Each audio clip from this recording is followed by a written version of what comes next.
Hello and welcome back to Bookmark Chronicles.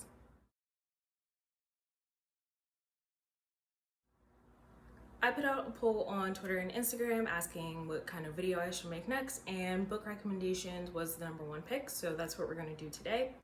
Before we get started, I just want to let you all know that my friend Taylor and I have created a joint Instagram account where we recommend both books and wine. It's called Wine by the Book, and if you like both of those things, I highly suggest that you check us out. Let us know what some of your favorite wines are, what some of your favorite books are, or you can ask us for recommendations. I also have a subscription with Bright Sellers at the moment, and I do have a referral code if anyone's interested in checking it out.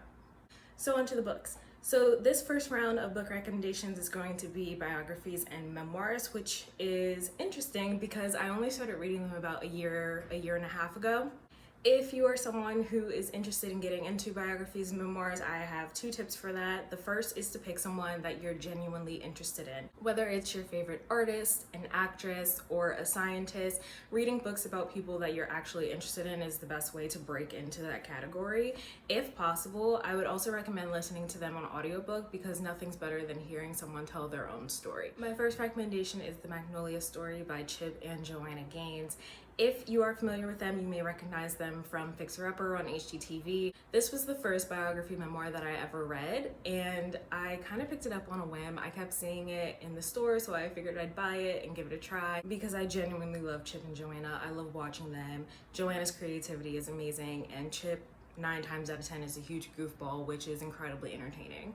What most people don't know about them is that they did get off to a pretty rough start when they were starting their business. So hearing all of that and listening to their journey was a really good experience for me. I gave their book 3.5 out of 5, and if you're interested in that couple or their show, then I highly recommend it. My next recommendation is Eurovs by Shonda Rhimes. I am a huge fan of her work. I love Grey's and Station 19, Scandal, How to Get Away with Murder, all of it. I think there's literally only one show that she produced that I did not like, and it was The Catch. It was trash, but everything else is phenomenal.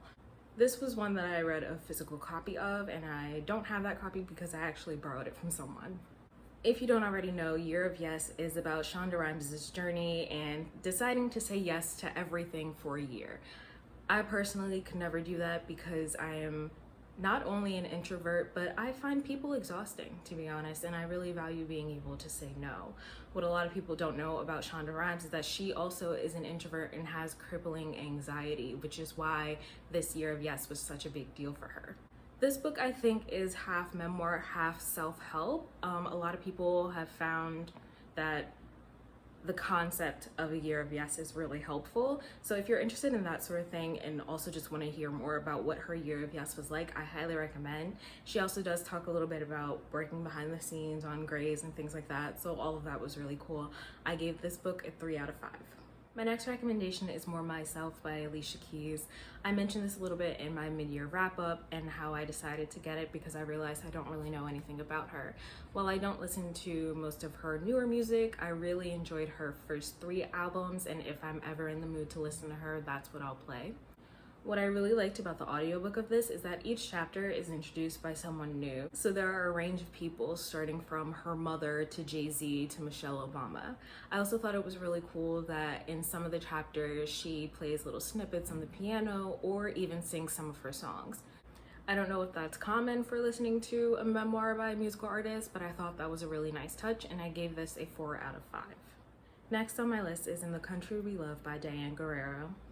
I knew her as Maritza on Orange is the New Black, and an interesting thing is that the last time we see her character Maritza, the experiences that she's going through are very similar to what happened to Diane's actual family. When Diane was 14 years old, she came home from school to find out that her mother and father had both been deported. So from there, we see the rest of her journey trying to navigate living in a country by herself without her family members, and how she has taken that experience to become the activist that she is today. I follow Diane on social media, and she is absolutely phenomenal. She talks about the really important struggles that immigrants face in this country. And if you haven't read this book, but are interested in that experience at all, I highly recommend this. It was a 5 out of 5 read for me. Next is Around the Way Girl by Taraji P. Henson. I absolutely love her as an actress. I'm convinced that there is not a single role that she can't play, whether you know her from Empire, Baby Boy, Benjamin Button, or Hidden Figures. She is phenomenal in everything. In her memoir, we learn a lot, not only about her life, but also what it's like to be a Black woman in the entertainment industry. It's no surprise that there can be a lot of criticism or stereotypes within that industry, and we see a lot of that with roles that she tried out for and didn't get, and then the roles that were presented to her without her asking. And she had to decide what kind of person she wanted to be, what kind of actress she wanted to be portrayed as. So hearing about that journey was really interesting, and I highly recommend. It's amazing. Also another 5-star read. Next is The Mother of Black Hollywood by Jennifer Lewis. If you don't know who Jennifer Lewis is, then you're doing yourself a disservice, and I highly suggest that you start looking into her. She is truly the mother of Black Hollywood. She was in Fresh Prince of Bel-Air. She has a recurring role on Blackish. She can do anything. She is so talented, not just acting, but singing. Her voice is phenomenal. A common misconception about her is that she was one of the original Dreamgirls, which technically she was. She was in the musical and she did play Effie. However, when they moved to Broadway, they decided to go with Jennifer Holliday instead. So she talks a lot about the experiences that she had, both on and off Broadway, growing up in the industry. Friendship is a recurring theme, and it was all around just such an enjoyable read. My favorite chapter in this book is called Shoulders Back, Titties First. I'm not gonna explain it, just read it. The next book on my list is Becoming by Michelle Obama. I did listen to this on audio, but also got a physical copy because how could I not?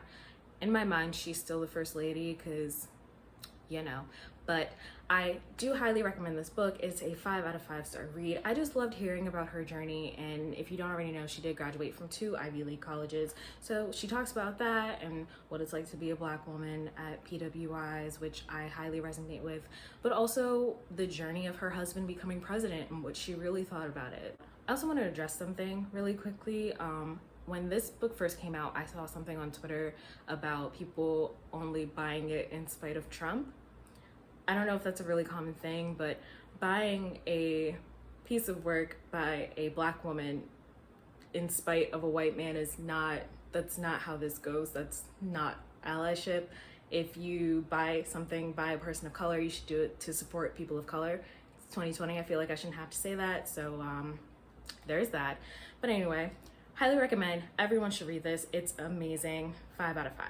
The last book on my list is We're Going to Need More Wine by Gabrielle Union. I absolutely love this woman. She is talented and hilarious. She's one of the few celebrities that I care enough about to follow on Instagram. Speaking of Instagram, every Wednesday she posts a Woman Crush Wednesday where she just highlights women who are doing amazing things, and we love to see that. Her daughter, Kavya James, also has an Instagram and also posts Women Crush Wednesdays, but usually of younger girls that are closer to her age. All of it's just really cute and really amazing. Also, I highly recommend that you follow Kavya. Obviously, her page is run by Gabrielle and Dwayne Wade, but she makes the funniest facial expressions, and her nickname is Shady Baby, and what's not to love? This was another 5-star read for me. However, I do want to give a content warning for miscarriages and sexual assault. Most people don't realize that the amount of women who have miscarriages is 1 in 4, and that is a whole lot. It's really not an uncommon thing, and most people still don't seem to know about it. And I know that it's a subject that many people may not want to have to read about, so I just wanted to mention that. Otherwise, I highly recommend this book if you are a fan of Gabrielle Union at all. Her husband also has a wine collection, which I found out recently, so hopefully that'll be something that Taylor and I can review on Wine by the Book. Those are all my recommendations for today. Let me know if you've read any of these or if any are on your TBR. I do have some that I want to read soon. I just got Misadventures of Awkward Black Girl by Issa Rae and Born a Crime by Trevor Noah on audio, so hopefully I can get to those soon. Otherwise, let me know what you thought, and don't forget to follow Wine by the Book on Instagram. I'll see you in the next video.